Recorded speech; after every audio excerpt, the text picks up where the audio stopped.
আপনারা কি কখনো নরকের দরজার নাম শুনেছেন?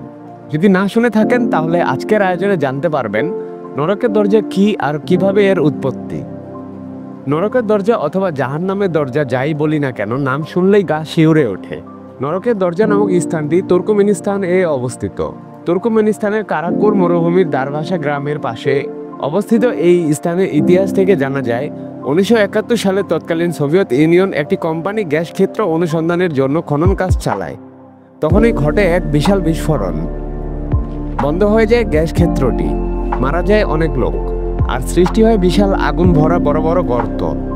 আর এই বিশাল গর্ত থেকে ক্রমাগত নির্গত হচ্ছে মিথেন গ্যাস আর তার থেকে আগুন। এই আগুনের তাপ এতই বেশি যে তার পাশে 2 মিনিটের বেশি দাঁড়ানো সম্ভব নয় কিছুতেই। এরপর থেকে জায়গাটির নাম হয় নরকের দরজা। আনিসুর রহমান রাজু, ঢাকা টিভি।